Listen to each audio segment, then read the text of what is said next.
You're live, sir.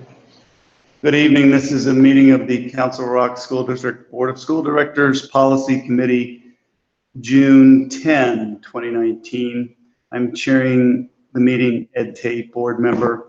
And we have our superintendent, Dr. Robert Fraser, is on the phone. And we have in the room board member Ed Solomon.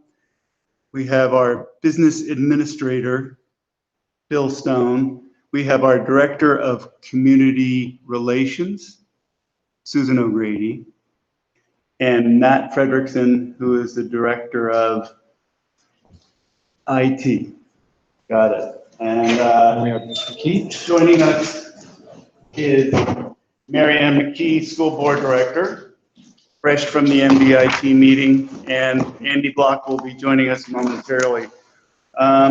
There is no public comment, so we'll begin with the first policy on the list. Mr. Stone, 811 is not bonding.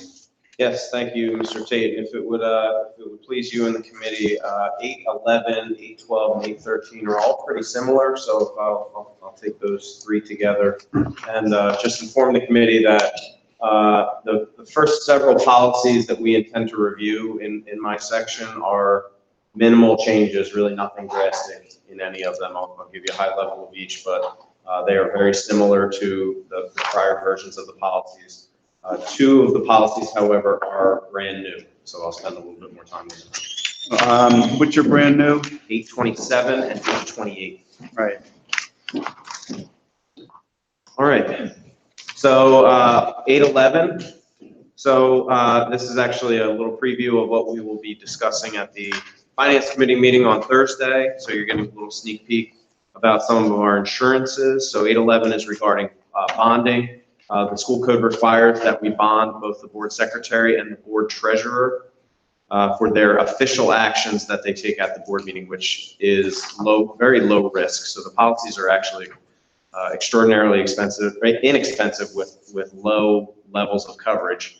And the reason for that is because we are protected in other ways with crime policy, an employee dishonesty bond, and cyber liability in the event that a more substantial issue would occur involving an employee or something in my office. Great. So And we for have the, coverages on that. sorry, for the uninitiated, the board treasurer is yourself. That's actually incorrect. It's currently Mrs. Chloe. Oh, I knew that. So she stepped in, yes, when Mr. Reinhardt retired. That's right. So I am merely your business administrator. We review this policy every year on renewal. So Okay. we take a look at the limits and the premiums that are set forth. Anybody have any questions on 11, 12, or 13? 20 is also very simple. 20 is also very simple, yes. So last updated 10 years ago regarding fees and charges. So it's time to take a look again. We will actually review as a leadership team the fees associated with right to know requests. There's an administrative regulation that accompanies this. It is available on our website. So any member of the public who is looking to make a right to know request sees those fees. It's very transparent, but we'll take another look. They're very consistent year to year. And there's actually statutory limits on how much we can charge. Right. Yeah. So So as not to be onerous or, yeah. What's the purpose of the numbers? You got fees and charges right between suicide awareness and AEDs. So I will try to explain this to you as it was explained to me. Something I'd rather not hear than the way that started. Once upon a time. So the numbering of the policies is based on, PSBA has a standard set of numbers for policies for school districts. And it's fairly consistent unless a school district already has a policy by that number. If they do what we've hired them to do, they'll renumber the policies based on their numbering scheme. But it is not uncommon for districts to adopt policies and renumber them themselves. So this fits in more or less with PSBA standards for their, so if you were to go to policy 811, for example, to the Chamonix, Central Bucks, or any school district in the state, and they follow the PSBA model, it will also be on bond. We have, Yeah, that's really the value in it, as Matt's saying. if we want to go and look up another school district and how they have any particular policy written, obviously the more conformity we have in the numbering system, the easier that process is. That's a great point, Dr. Fraser. So it's just random then that fees and charges happen to be in there. Well, personnel policies used to take up 3, 4, and 5. And then 6 is operations, I forget what 7 is, and 8. So there is a method to the madness. Good. All right. If there's no questions or comments further on 11 through 20, or no objections, then we'll move these policies forward to the full board for consideration with our recommendation. So we're up to 827, conflict of interest, a new policy? It is a new policy, yes. So it was originally born out of some new purchasing requirements related to federal awards. But this is actually, I find it to be a very strong policy, a very important policy that we should adopt just in general as it will govern our overall organization. So I would point out 2 things. One, the most difficult job is going to be living up to the high standard that we've established in this policy. And so, for example, in the guidelines, we are requiring that we inform all board members and all employees of this policy every year, which in and of itself is not a difficult thing. We have email, we can post it on our website, but we are asking that everybody provide written acknowledgement. So Mr. Frederickson and I are going to have to work with our technology that we have. We may work with some of our buildings and how they distribute things to employees, because I believe that this is a really important policy that all employees need to know, even if they don't necessarily have direct responsibility for purchasing or contracting, because there are, in some instances, a teacher goes on a field trip and we want them to know what kind of guidelines we have around signing a contract going to the Philadelphia Zoo or to the aquarium. Those are the areas where I see the most possibility of risk. So that's when I look at this policy, I examine it through that lens. The second thing is that when we talk about conflicts of interest and being independent from others, it's both in fact and in appearance. So we're dealing with taxpayer money. So the important phrase for me in that is in appearance. We need to, even if there was no inducement, we don't want there to be an appearance of an inducement. That's a really critical line. So the policy really, you'll see within the policy, it will say things like in the appearance of or perceived conflict. So there's lots of language in the policy around that, which is really important. So let me go over a couple of the key points here. So under the responsibility, you'll note most of the time when you see these policies, it talks about the superintendent or designee. This particular policy talks about individuals, because this truly is an individual's responsibility. Now, certainly Dr. Fraser and I have some oversight responsibilities. I will help design practices around making sure that our purchasing protocols are followed, but each individual is responsible for carrying out the tenets of this policy. So when we talk about conflicts of interest, we're talking about some of the isms, right? Nepotism, favoritism, cronyism. Those are the things that we want to avoid when we're entering into a contract, when we're making a purchase. We don't want there to be any inducements, any pay to play where folks believe that because they've given something that they receive school district business in exchange. So those are what we are trying to avoid. But again, we're also trying to avoid the appearance of those things. So even if somebody believes that there is that there was an inducement, perception is reality, especially when it comes to dealing with taxpayer funds. So we need to be exceptionally careful in that regard. So the basics: can't contract with employees, board members, families, and if there is reason to do so, then the process has to be really robust. So we lay out the protocols that we have to follow around open contracting, and we really need to be careful when it's not something that's subject to public bid, because that's, as you know, contracts and services are not, you do not have to bid those, but you still want to have a process whereby you're being competitive for both price and you're being transparent for, to make sure that we're avoiding conflicts of interest. So we are even getting into the level of talking about gratuities. So lunches from vendors, holiday gift baskets, those types of things are prohibited by this policy, because even if you might consider something like a fruit basket around the holidays from a longtime vendor, somebody else who is viewing the business through the different lens, if somebody trying to perhaps earn our business and hasn't provided that, they may see that very differently. So what my office will need to do is make sure that we are getting that word out and making sure that folks understand how serious this is, dealing with other people's money. And then towards the end of the policy, we get into the reporting requirements, which are basically that you report it to your supervisor, you report it to the superintendent. If it were to involve an administrator or your direct supervisor or the superintendent and board member, then there's protocols you would go through. And then certainly we don't want there to be any fear of retaliation in these policies. So the policy prohibits that should a good faith report be made, that there would be no retaliation. So that is really it on this particular policy. Any questions? I have a question. Are we aware of any potential conflicts that currently exist? For example, a teacher doing tutoring or a coach who runs a clinic in the summer. Are there any areas like that where someone may already be running afoul of this policy?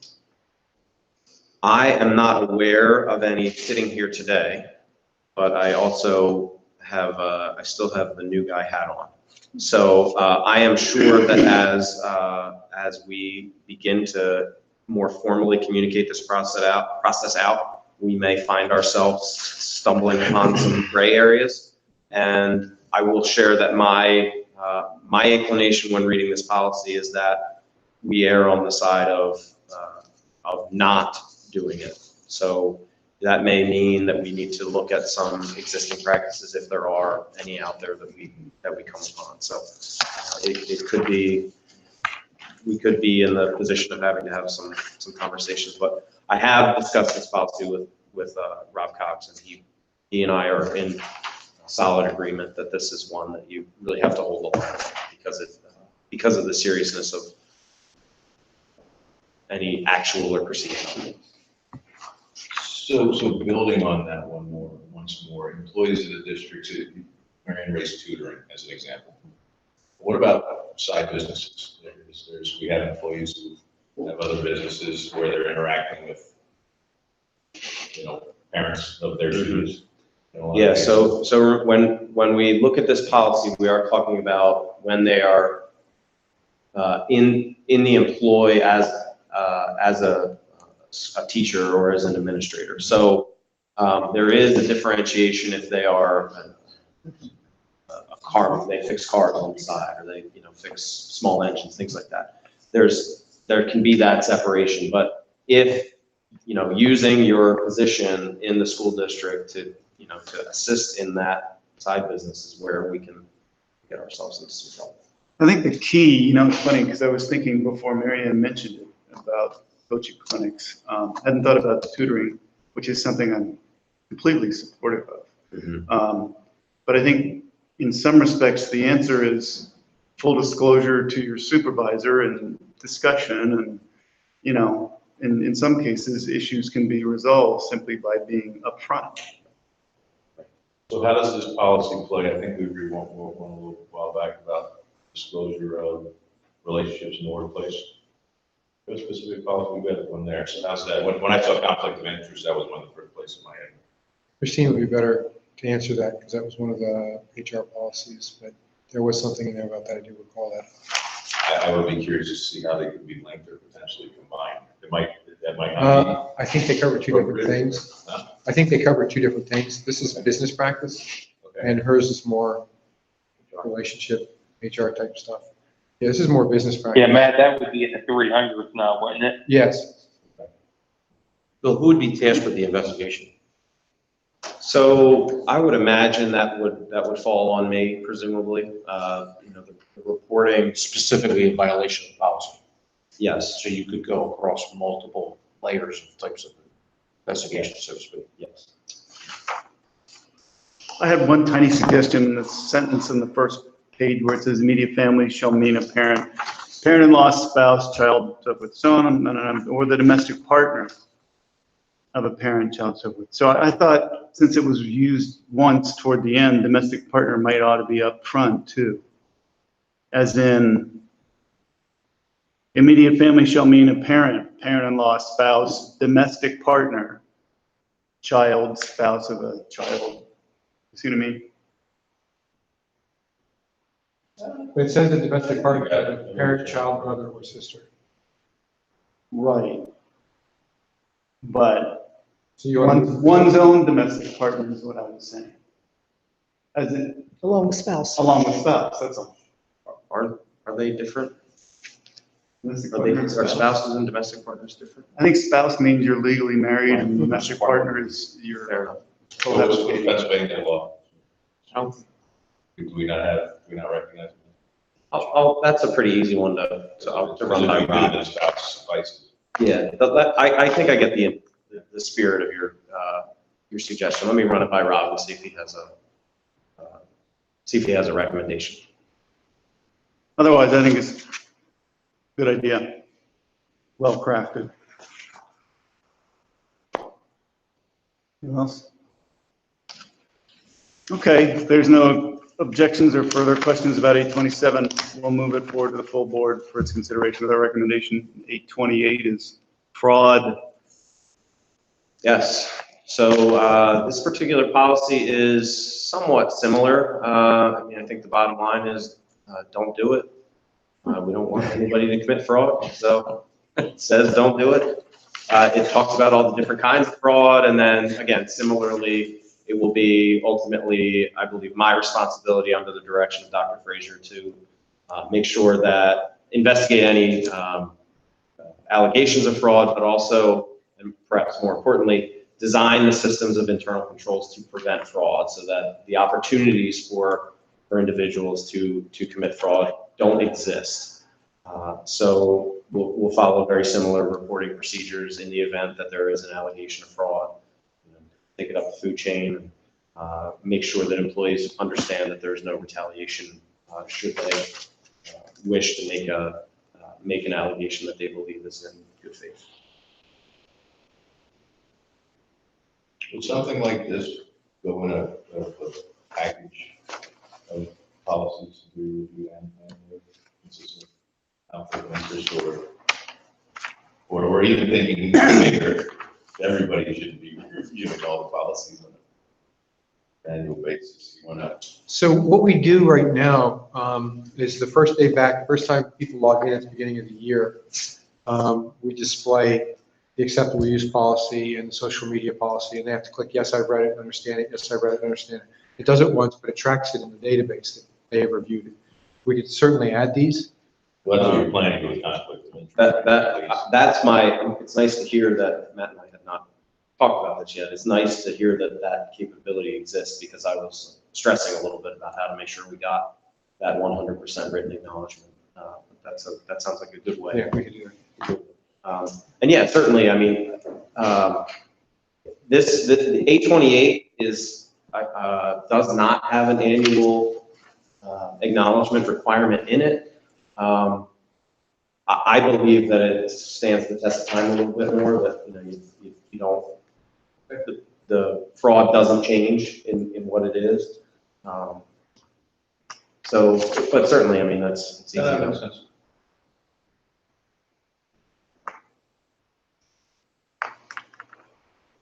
Any other questions? Comments? All right, we will move 828 to the full board for its consideration with our recommendation, and I think that covers the policies that Mr. Stone is here to discuss. Right. I think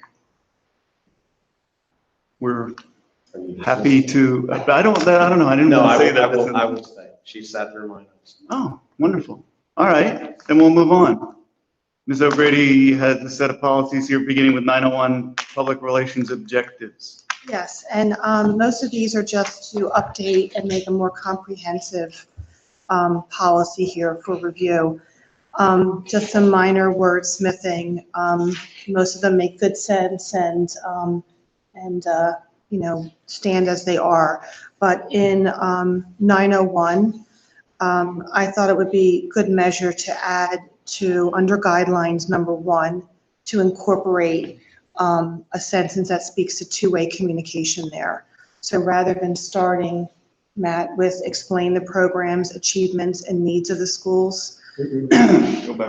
under guidelines, Yep, just give you a chance to get there. Yep. Okay. for number 1, my recommendation is to add a sentence, a leading sentence that says utilize a two-way communication strategy too, and then go into explain the programs. I think the more that we can, codify the fact that we are not just talking at, but talking with folks, that there's a discourse, a conversation going on, that's always good to have in policy. I did have a.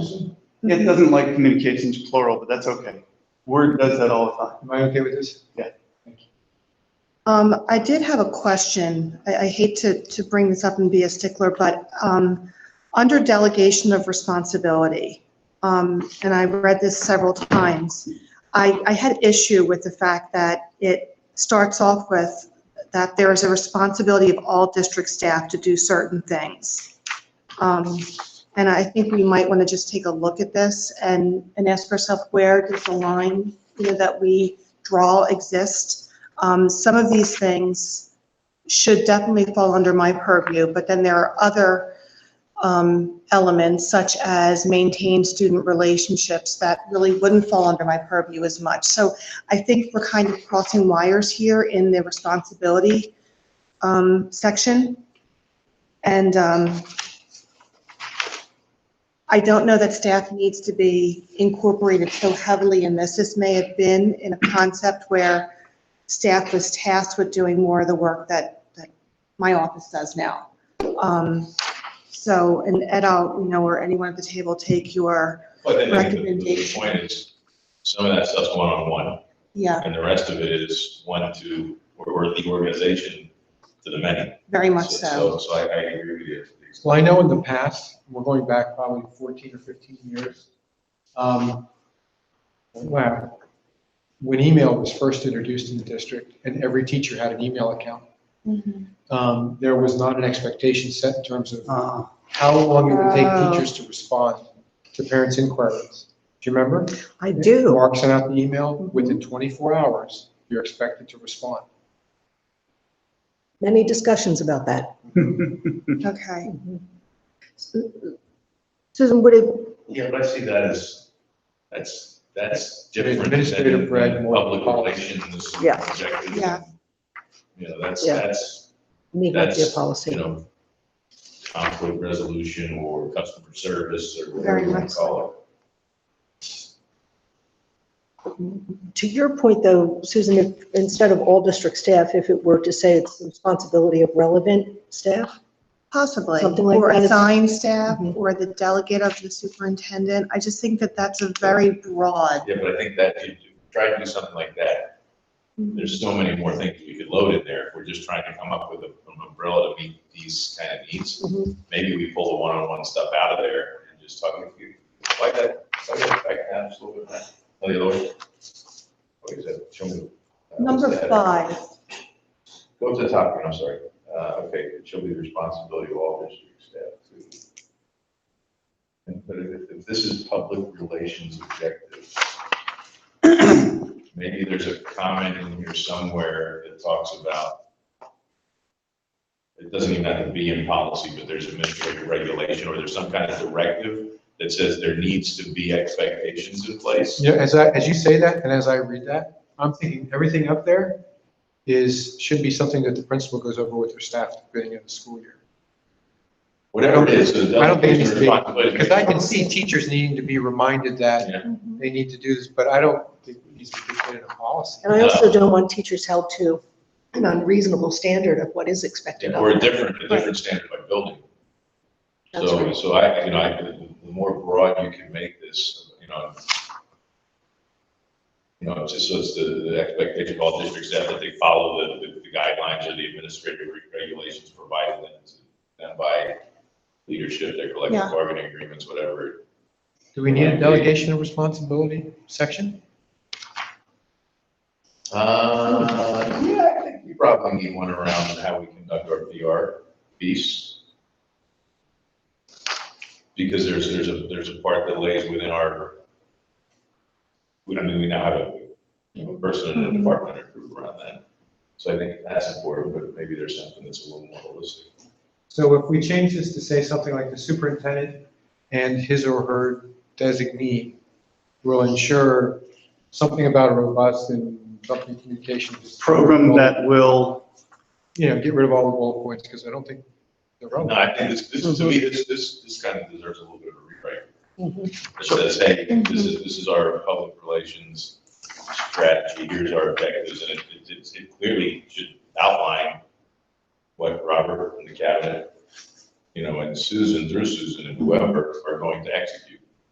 So is this for you or is this for the district? Well, I think that's where it got, I think I'm that's where it very gets murky. I confused. Well, I think it's think- both. It's hard to read. I think what we need is something that talks about the different elements. So one of those elements is,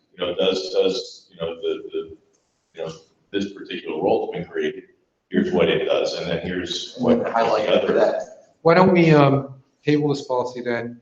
We'll go back to cabinet and wordsmith. Why don't you guys chop it up and That makes Yeah, sense? yeah, I just think it's a weird umbrella that they're living in. Both are good in their own, maybe it's but two policies, that could be or it. maybe there's a way to say, here's what the different elements are, here's who's responsible for them, and then here's what they look like and how they get Yeah. executed. That makes sense. And to And the if you don't point, need the detail in there because it's more administrative regulation or minutia type stuff, then you guys deal with that. yeah, and to that point, that's a good suggestion. You could look at the AR and see what's in the administrative regulations that are pertinent to this, and if it's spelled out, then it does need to be spelled out in policy. All right, so I think we'll, this is several different umbrellas under. Mhm. Back to the drawing Yeah. board. all right, so we'll table 901. 902, publications program, very little changes. No issues, stays as is, no recommended changes. 903, public participation in board meetings. 903, under authority, the third paragraph there, that starts with the board shall.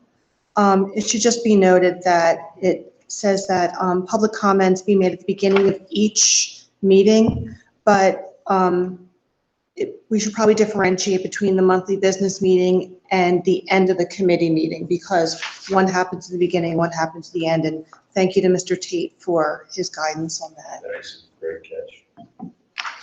Yeah, because the public comment at the end of the business meeting is optional, right? We always do it, but it's, I would, for transparency's sake, I would suggest that keep if it, it's optional, that we make it part of something that, any public meeting, the public should have a chance to provide public comment. Yeah. And we have the ability to talk about when it comes, and it should be limited. And then that gives us the discretion, to manage it all right. for the sake of it. And folks, another option that we have that many districts exercise at the business meeting is that the opening round of public comment is limited to agenda items only. And then the second round at the end of the meeting can be for agenda items or non-agenda items. So I just throw that out there as food for thought. Actually, I like Robert, I think it's interesting that you mentioned that, because when you go down to the responsibilities of the leader of the meeting, who can manage public comment, I actually caught that in there. If it's not relevant, then you can cut people off. So if we go into that statement and said if it's not, or you can make that distinction there, rather than, you know what I mean? You know what I'm talking about? Presiding officer. Okay, May interrupt or terminate a participant's statement. Right, when the statement is too lengthy, personally directed uses of seen or irrelevant. So that irrelevant word is a little broad. Irrelevant to the agenda of the meeting. Yes. Do we want to change that or do we want to leave it broad? Well, I like leaving it broad, but to Robert's point, I like, especially if we have a busy agenda, the ability to Weed it out. do that.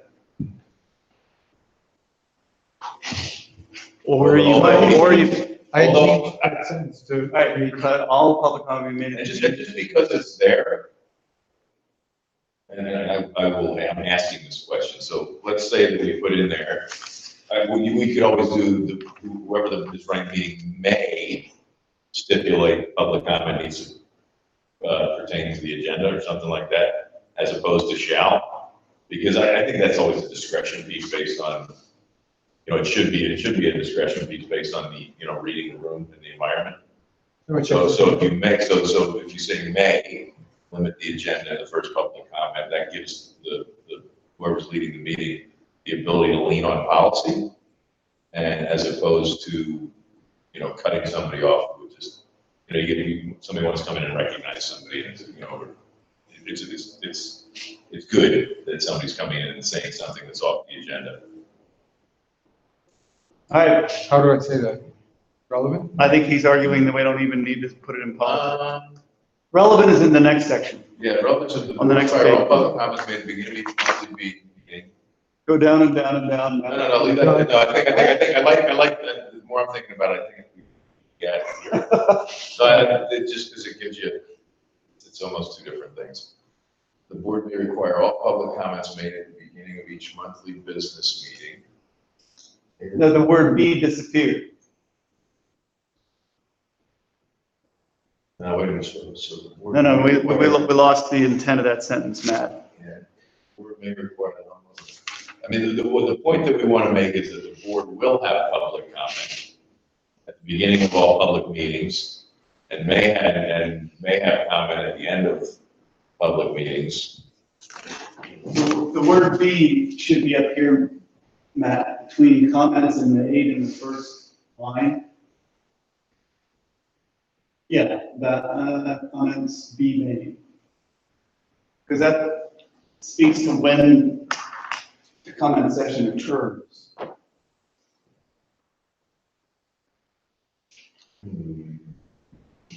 Actually, the more I'm thinking about it, so the statement at the end talks about how to run the meeting. I think whoever's leading the meeting may require, so it's not in this section, but we got to come back next, I don't like the way that reads. Whoever's leading the meeting may require that the initial round of public comment pertain to the agenda. The presiding officer, and you create another number almost. Does that make sense? Does that make sense? It just may determine that public comment, that first round of public comment must refer to the agenda. Does that make sense? Yeah, you don't need the word Matt. You don't need may. Just start with require. No, but I don't want to say require, so they have to. May require. May May require. require. Oh, yeah, may require is fine. May require. But may in front though. But May's Because already. then that- No, it's already there. Presiding officer may. Oh, sorry. All right, the first round of public comment be limited to subjects on the meeting agenda.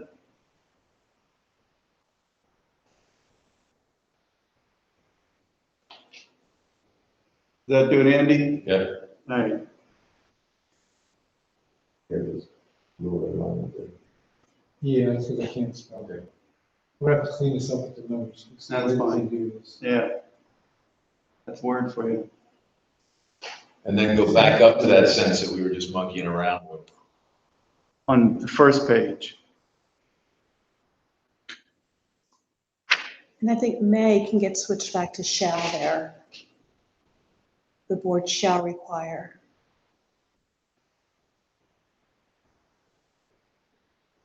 That all public comments be made at the beginning of each monthly business meeting and at the end of committee meetings. So do we need language in there to talk about our second round of public comment? Sure, at the end of committee meetings and the monthly business meeting.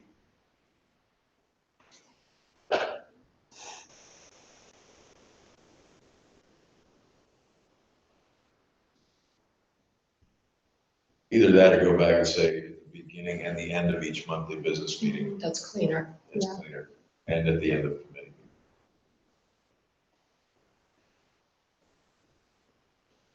Yeah, Yeah. Fewer words. And then just at the end of, yeah, committee committee meetings. meetings period, And take the rest out. in lowercase monthly. Bill, you have to sit through these things, you're allowed to have an opinion here. I do actually. That's pretty limiting language. Whenever you use shall, that you don't have, the presiding officer would have less ability to, if you had a room full of people and you wanted, and you were talking about, they all came out to hear about the fraud policy and you wanted to just hear that do the fraud policy first and get them out of the room, you wouldn't be allowed to do that at this committee with that language. For a committee meeting. So go back to May. Here's.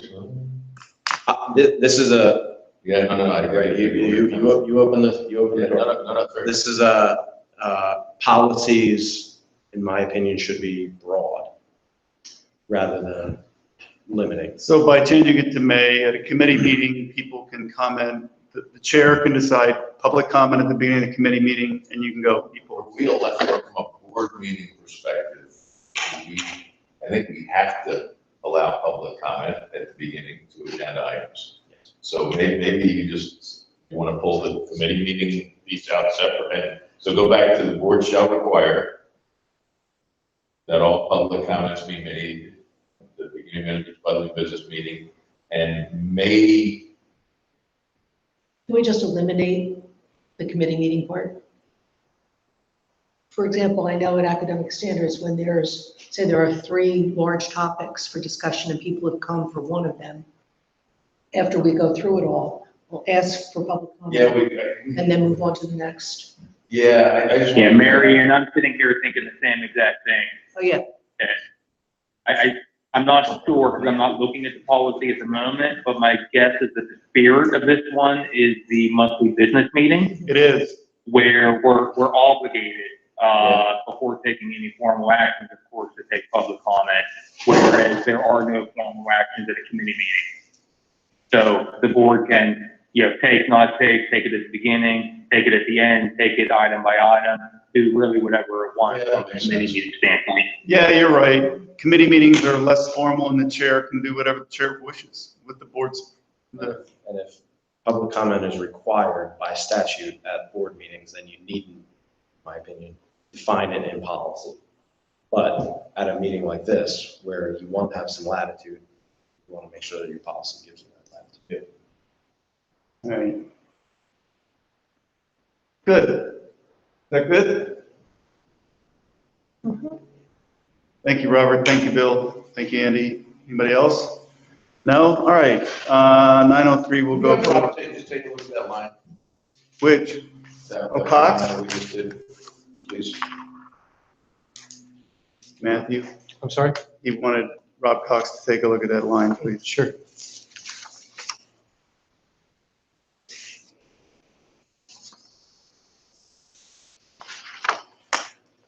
Okay, that was 903. It'll go forward to the full board for its consideration, pending Mr. Cox's review. 910 is community engagement. Are we skipping Did it? 904? I didn't print out 904. Okay, Did we do, 904. wait a minute, did we do 902? No.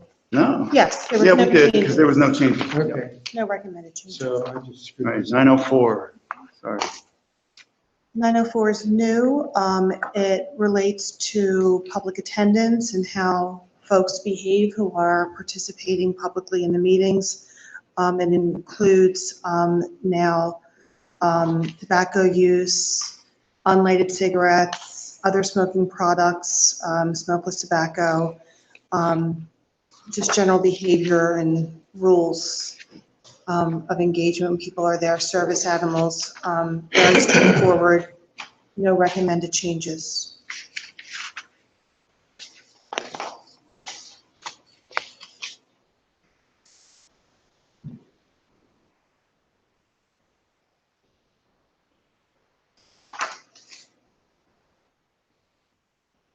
So do we have a schedule of fees for our, for attendance? And specifically, I'm thinking about athletic events. I don't know if we charge for any of the show, but something that's just, is there, and the reason I'm asking the question is because just if you look at Waltz Light, Snyder Stadium, whichever group has the stadium that night, whichever high school, it's their arena, and they operate they operate on very, very different things. There are different rules. So my question would be, do we have some kind of regulation to make sure that we're consistent I don't know. across? Because just, silly things you wouldn't even think of, like this, the way the snack shed is administered, creates all kinds of issues because they manage it differently as schools. Yeah, I don't know that. Robert, have you ever seen a schedule of fees for the different events? I do not believe I have. Yeah, so I don't think our current practice is the board or superintendent sees those. Is it the athletic director? I think the ADs handle that. I would suggest that, consistent with facilities usage fees and everything's gonna be consistent, that the business office has some kind of structure around that. And I don't think this happened. We're charging $10 to see a South football game, $15 to see a Northborough football game, or vice versa. We've got different uses for things that go on in school events. That probably would be great. So you guys adopt right now for the building usage fees, right? You guys, I don't remember if you guys approved that or not, right? We haven't seen the work that they're doing. No, but in the past, you've approved them. Yes, they have been. Yeah, you've approved them. So the only reason I asked that question is, so then basically what you're saying here is that, I guess on an annual basis, Bill will have to prepare the fees and you guys will approve it. That's what this says. Is that what you guys want to do? Is that desirable, Bill? Robert? I don't I would necessarily. suggest that we table this one, let us go back and talk with the ADs, as well as the, activities directors Yeah, from the that makes respective sense. high schools, and, bring this one back to committee. Agreed. Yeah. 904 is tabled. May I So- still ask a question about it? Please. Do I understand, am I reading this correctly? Possession of tobacco, does this mean that an adult attending an event who has a pack of cigarettes in their pocket is in possession of tobacco and in violation of the policy? That's ours. I read it.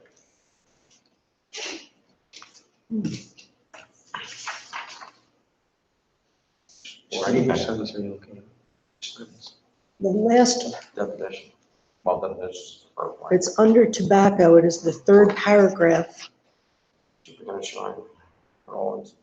Is that the For all same? incidents of possession, use, or sale of tobacco by any person on school property.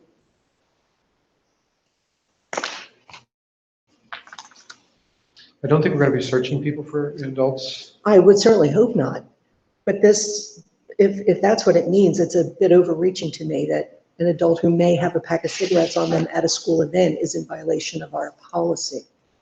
Well, it could be in violation of state law.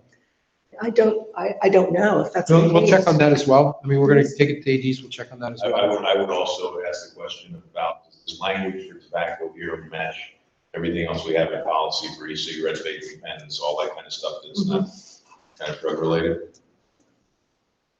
And presumably Pennsylvania school code and state law. Yeah, good. All right, 904 is tabled. Yeah, Good question, Matt, Mary Matt, you're asking that question. To Mary Ann's point, maybe there's something that says, tobacco is illegal under a certain age. So possession over a certain age. What does it say about teachers carrying cigarettes in school? I mean, is that? I don't know. I don't know. That's why I'm asking. Okay, so, Who all right, does so this I'll be include? interested to hear. Yep. All right, 906, public complaint procedures.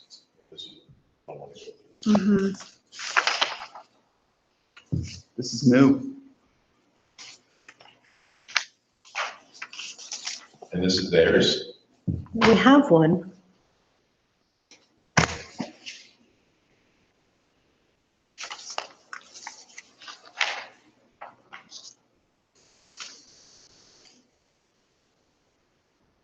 Oh, does this bill have any, I mean, is this federally required? I see federally funded programs in here.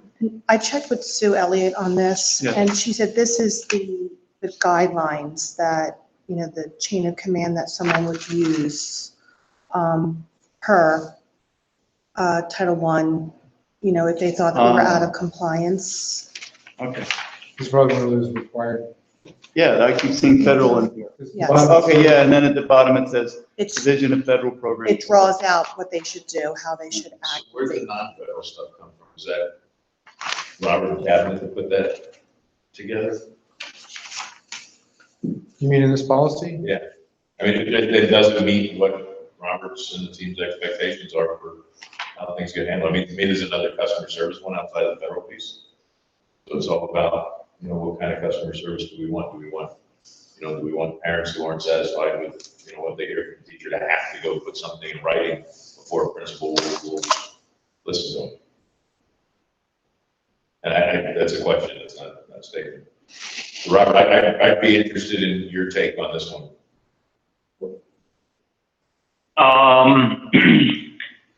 So what's the first piece again? I'm not looking at the policy in front of me at the Yeah, so moment. there's a whole bunch of guidelines to talk about when parents of the community have issues with what we're doing from a federal program standpoint. But then there's a piece about, you know, just what's happening in a school. So what's the process for escalation of any discussion? So, you know, to me, that's pretty broad. Yeah, I think the policy here says that an informal discussion fails to resolve a complaint. So this is basically telling parents that, you know, they've complained to the teacher and it isn't getting them anywhere, what should they do next? And this, you know, it goes through first level, second level. No, I get all that. I read through all that. My question for Robert is that the process? That we use today. Well, is that what we want from a customer service standpoint? So using the example of, I'm a parent that's unhappy with what I'm hearing from the teacher. Do I have to go put it all in writing and get the principal to respond to me? Or can I make a phone call or send an email and expect to get an email back within 24 hours?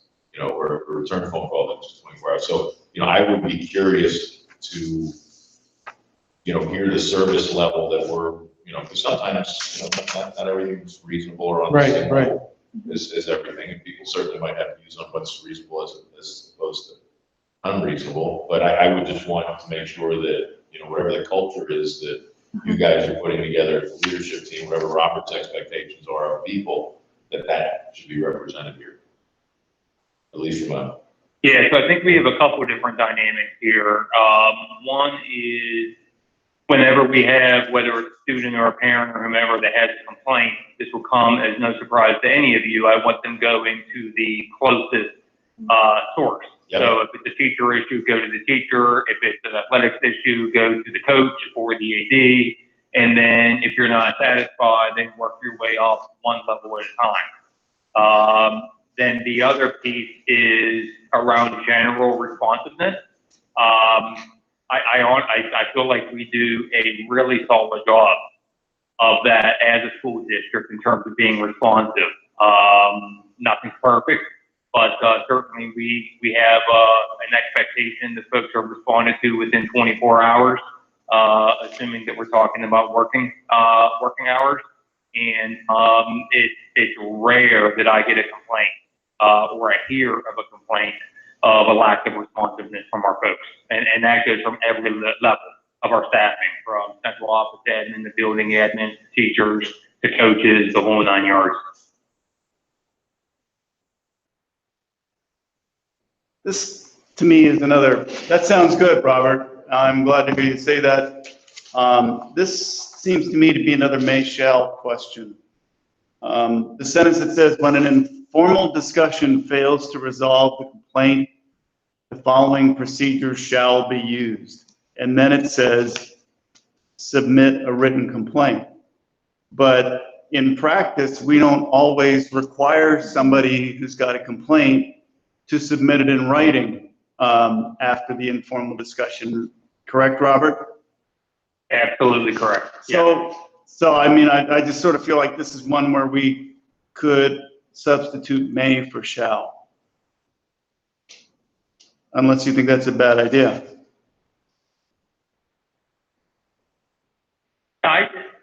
I don't, from a customer service standpoint, just from a general responsiveness standpoint, I don't think it's ever a good idea to require people to go straight into a written exercise. You know, we become very impersonal whenever that happens. And, you know, Susan O'Grady, a couple policies ago, was talking about two-way communication. You know, that's certainly what our value system is. And we want our norms to reflect that. So to me, you know, we're talking about here a formal complaint. I don't want anything needing to be put into writing until we've exhausted certainly every level at the school level. And, you know, frankly, probably not until it reaches the cabinet level and still be unresolved. At that point, that's probably when we should require it to be committed to writing, if they still have the complaint. Does changing shall to may solve that problem, or are you still uncomfortable with the written aspect of this? I mean, to me, it seems a good option for an administrator to say, please put it in writing.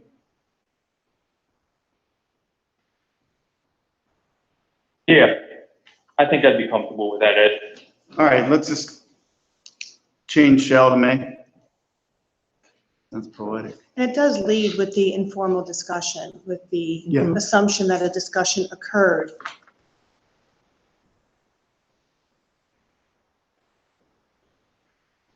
Yeah, and I mean, we all know how these situations go. I mean, there are times certainly that the concern is first raised via writing. You know, it's a simple email Yeah, that comes in, and that's certainly fine for that to happen. I think we want to be as loose as what we can in terms of how we communicate. What I want to make sure is tight from a policy standpoint is that we start with the person who's closest to the situation instead of going over people's heads, and that we work up the chain of command from there. other questions, comments? Andy, Ed? All right, I just want to make sure this works for our team. yeah, me too. Helpful, not handcuff. All right, 9:06, we'll move forward to the full board with our recommendation for approval. 9:10, community engagement.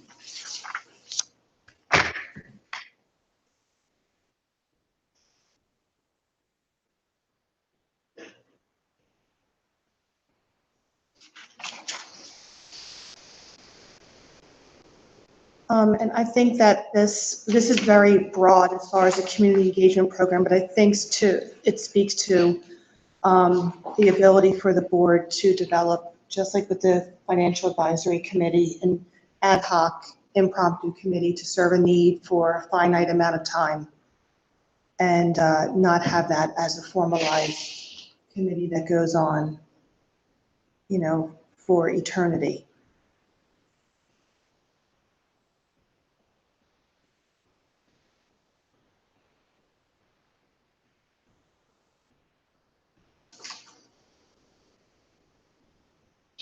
So to that extent, so if you go down to board with assistance from the administration shall determine the appropriate strategy of the board in consultation with the superintendent shall identify a team of individuals. Would those to be may as opposed to shall?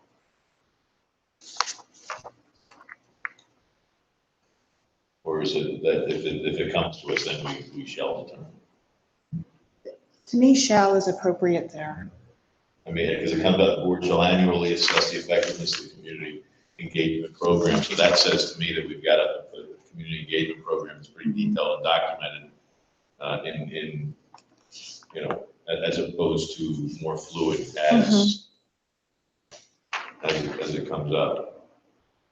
I mean, this kind of says, hey, we want to be very engaged. We recognize it's important to be engaged. But then it says every year we want to. Well, I guess we shall assess the effectiveness of the engagement program, but we need something to assess, I guess. Anybody feeling me? Well, let me just pose a question. I know that the superintendent has a parent advisory committee and that they do a co-meeting with the education committee every year. Is that when you guys would gauge that? And I'm asking, That's an interesting question, because I was just sitting thinking a related question, which is who on the board is going to be responsible for annually assessing the effectiveness of the community engagement program? Sorry.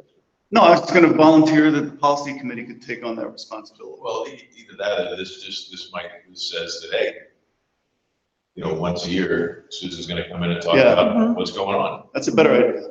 So maybe under responsibility, there's an annual review that, you know, then that way you guys do everything you do within the district, and once a year you guys bring us, it's kind of like the annual review of our capital plan. I don't think that's mandated by policy per se, but it's a good opportunity for the board to, you know, check in on something. So, That's a good idea. Great idea.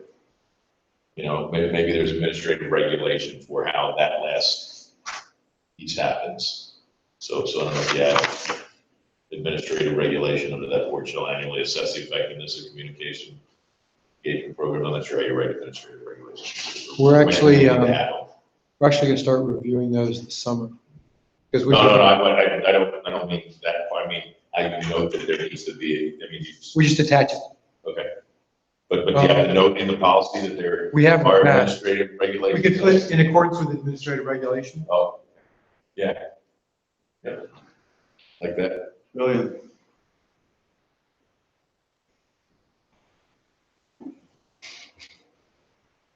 And I was a little unclear as to what this was about today, so I talked to Susan on the phone, and we agreed this is about such things as redistricting committee, the financial advisory committee, and other community groups before that.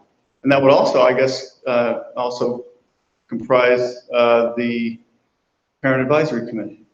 What word, It's like it's the public. Yeah. I mean, is that okay in accordance with administrative regulation? Regulations? Yeah, I don't know how you guys normally write that in, but the same way you would write that in for any other topic that requires administrative. great, Yes. good. All right, any other questions? The plan, the board directs the administration to develop and implement a plan program.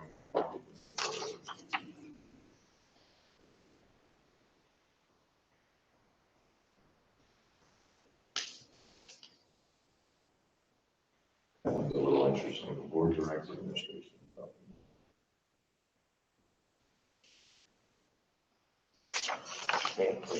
To me, that's administrative regulation right there. I don't know if you want to put that in policy. That makes sense? Delegation of responsibility. Board directs, or at least broadly to implement a planned program. I mean, that says to me, you have to have a planned program. The whole concept of this feels like it's more ad hoc based on need. So how would you know what does that make sense? You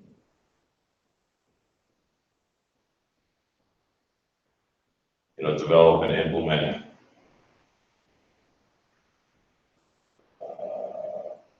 Yeah, Regular schedule. I don't know.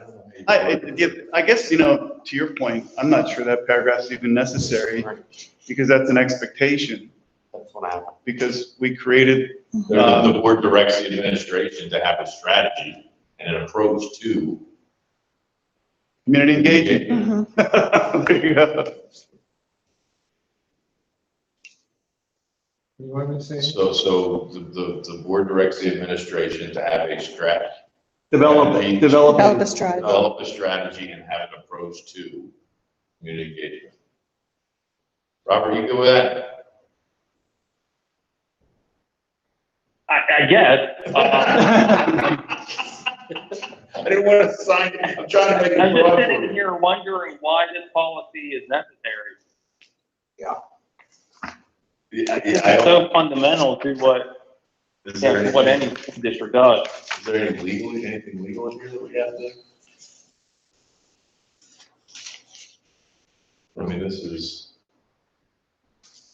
there, this is the PSBA policy, right? Yes. Well, we had a community relations policy before. Right. That it's pretty meager and it's more prohibitive than anything else. Yeah. Yeah, I think, So I think it's a matter of either improving this policy or getting rid of it. Because the old one is not satisfactory. So I changed it to board directs the administration to develop a strategy for community engagement.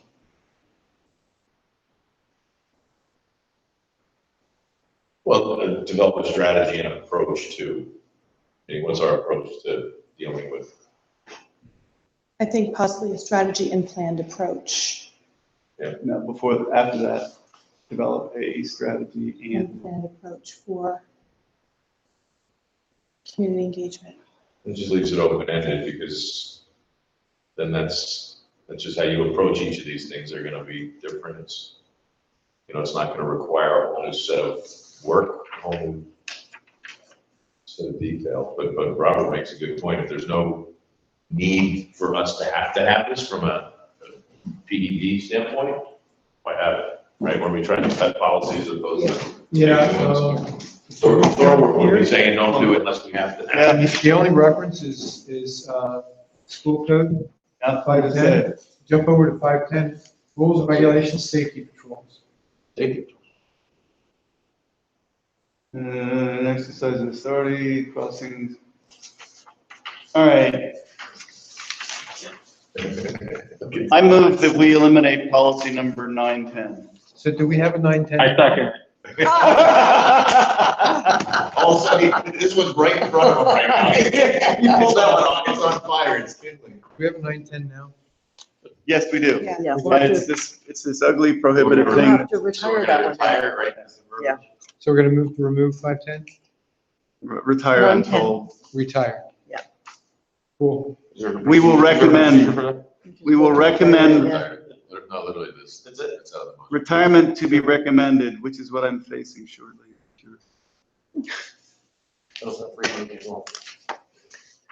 But not if my wife has anything to do with Are it. you okay with that, Susie? Yes. Yeah, we should have, pardon me. I got you. This is table, 9/11. just going back to the share. News media. 9/11 has to do with news media. It broadens it a little bit and also pulls it in a little bit in that it, under guidelines, shows that staff members should not give school information or interviews. Things should flow through the office. There should be a hierarchy there. And I think that makes good sense. Go back to, go up to the top. This is the board. Board shall have final approval of all procedures regarding relations between the news media and the district.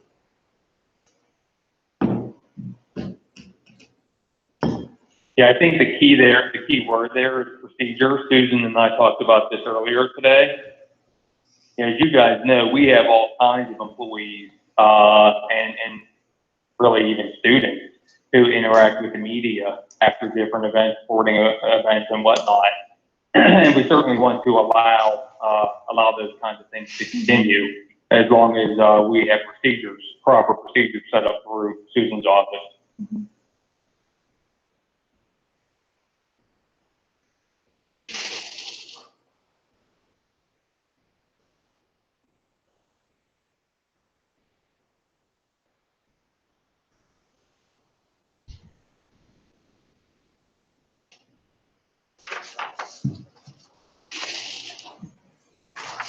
I think this is very thorough and constructive.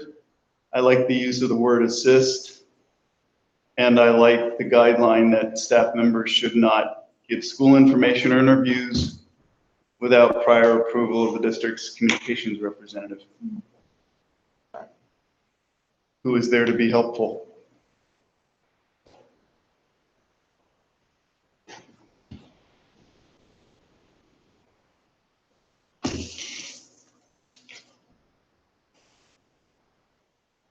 Questions, comments, concerns? Hearing none, we'll move 9/11 on to the full board with a recommendation for its approval, and that concludes tonight's agenda. Board comment.